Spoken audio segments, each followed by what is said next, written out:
Huntington Beach is home to 78 public parks, totaling 765 acres of parkland and almost 200 playgrounds. Whether you're venturing out onto a new walking path or just looking for a quiet spot to spend a lunch break, they await you. But there's also lots of history woven through many of these parks, some of which are named for city forefathers and civic leaders.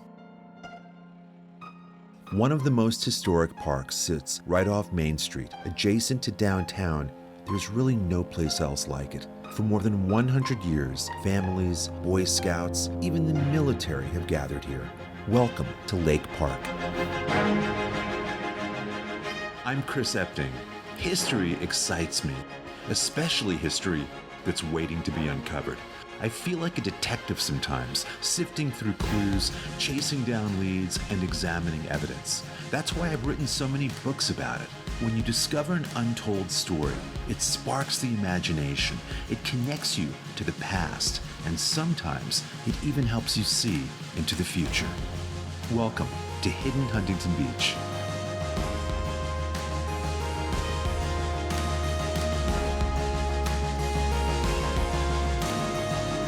And Gloria, you brought this little program from November 19th, 2016. Barbara, you and Gloria were both here that day. Yes. This day marked the unveiling of a very special historic plaque that's here in Lake Park, right off of Main Street today. But really the hidden history of Lake Park, it affects a lot of people in the city. People that grew up here, particularly 40s, 50s, 60s, they remember when there was actually a quote-unquote lake. And we got to say, the term lake, we're using it loosely. A pond. It was a casting pond. How shallow or how deep do you think the water was? A foot? Maybe a foot? Yeah, it was maybe about a foot. I know it wasn't more than 18 inches. And it's where today that sandbox play area is the exact footprint. It's almost a keyhole shape. Correct. Gloria, when did you first visit Lake Park? 54. What are your first impressions that you remember? The pond. As a toddler, the pond. My family settled here in Huntington Beach in 1919. And of course, we all know back then it was all oil fields and farming. And so beyond the beach, this was an oasis. We have to remember that back in the 1950s, Huntington Beach did not have a park system.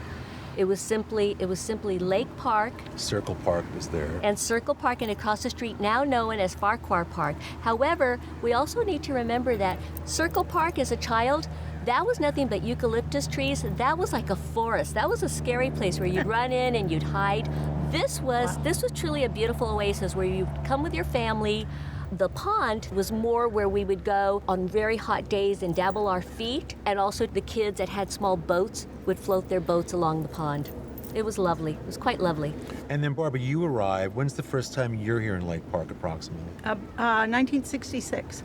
And what do you remember about it? We used to ride our bikes down here, and it was always pretty. There were so many trees. There were so many different kinds of trees. Mm-hmm. Yeah. And the flowers, there were a lot more flowers than there really are today. Yeah, the trees are all original for the most part. I mean, these are very mature trees that were here. There used to be a fountain in that one planter, and it was just a gorgeous park. You would always have people down here. It was very prominent, that fountain. yes. And it became a photo op for a lot of people. Yes. And the fountain really was kind of a centerpiece of the park, wasn't it? Basically, here in Huntington Beach, there were two places where people would go for a photo op. It was either on the lawns at the Huntington Beach High School, or people would come here. My aunts in the mid-1950s, they were teenagers then, and they were here for a photo op at the fountain. Another thing about this park that to me makes it very historic and very community driven, when you see all the events that were held here, you know, the charity breakfasts put on by so many great organizations. When you needed a place, this was that place. The Huntington Beach High School reunion is held each year at the end of July. And on top of that, of course, there's the Boy Scout cabin, which goes back, I believe, to the 1920s. First Boy Scout cabin is cabin number 1. Right. One of my uncles, he was so close to Boy Scout Troop 1 and so involved that we actually had his memorial service here at Boy Scout Troop 1 at the grounds here. Wow. Because it was so close to his heart. And then you've got the community center, which goes back pre-World War II, because during World War II, that was actually a little mini command center during the war. So there was It was that. loaned out. There was a tree planted here for Walter Knott, I believe, in 1961, which fell recently. I think they've planted another tree Oh, did they? in its place. Oh, my. But the plaque is still there. Every town in Orange County that year planted a tree for Walter Knott. Walter Knott. And Lake Park was where Huntington Beach designated theirs would be. So it was a first-tier consideration of when you needed things like that. Let's talk about the marker that now exists right on Main Street at the front of the park. How did that come about? Because both of you were really integral to making that happen, right? It had never had a marker. It had never had a park sign. So we were very instrumental, myself, Barbara Haynes, and Kathy Bryant, who's an editor of a California home magazine. And the three of us worked together with the city. It was a great experience. It was. And we finally put together that we needed to establish a marker here for Lake Park, because a lot of people were confused and they thought that Lake Park and Farquhar Park were all one park. Right, and this is a park at that point that was more than 100 years old. One of the better stories, I think, that's replicated on the marker, on the sign there, is how this park was acquired in the first place back in 1912. It was for $20 in gold coin. The city bought the park from the Huntington Beach Company. There's thousands of oil wells all over the city. Yeah. And this is right in the middle. An oasis. And an oasis. oasis. And people came. People loved it. They loved having a park. Yeah, so they sold to the city for how much? $20 in gold coin. Was it 10? I thought it was 10. We'll have to go to the plaque. We're gonna go to the plaque and double check. I did. What was it like the day you unveiled the marker? Very emotional. We were so excited. We did had the plaque made first, and then we decided on the size of the base and all of that. So we had to contract someone to do that type of work. He's the same gentleman that we used when we did all the plaques Triangle at Park. Triangle Park. Since we've been sitting here chatting, dozens of kids have ridden by and walked by on their bikes and things. One hopes that in 30, 40, 50 years, they maybe bring their kids back here. Yeah, exactly. And Lake Park will still be here in all of its glory. Briefly, as we wrap up, before going to the plaque, Huntington Beach Preserve Our Past. That was an organization you were both part of. Talk about that and why that was so important in getting this done. We had gone through several things with different clubs and organizations, and we decided that we needed to start our own. We like to get things done. We like to get things done.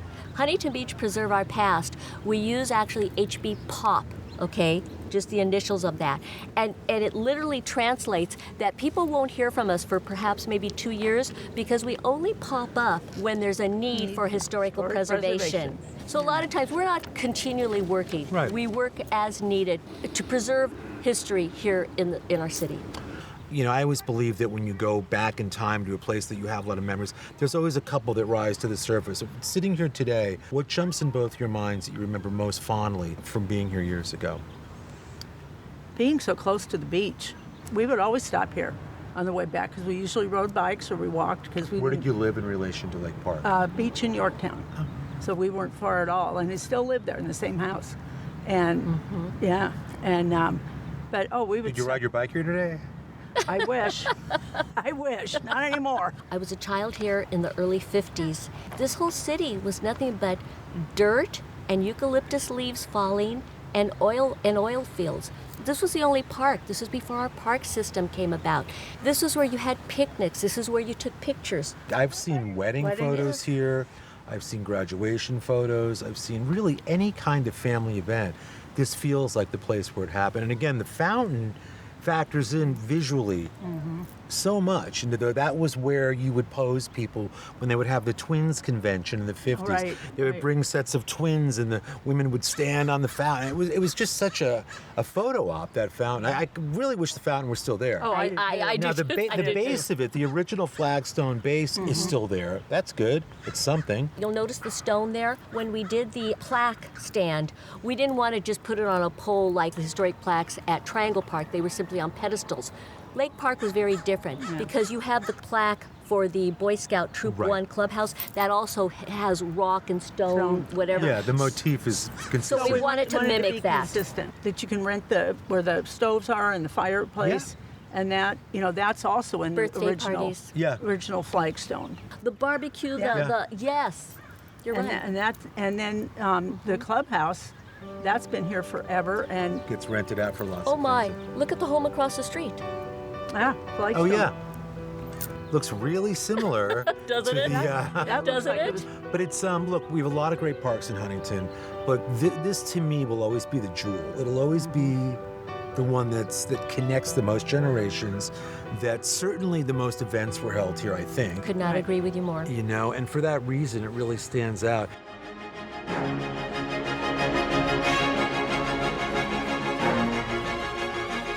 And not only do we have a great park that's still functioning, but you've got this marker, this proof that was placed by people who came here back in the day, who loved it, who were affected by it. So it's a great story all the way around.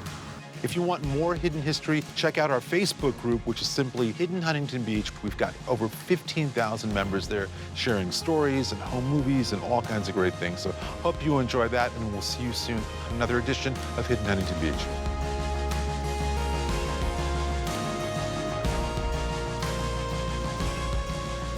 You know, of all the places we featured in Hidden Huntington Beach, Rare is the one that is not just intact beautifully, but you can still appreciate the layers of generations that have been here. You came here in the 50s, you came here in the 60s, I came here in the 90s, and we were surrounded by kids and parents that are just coming here now.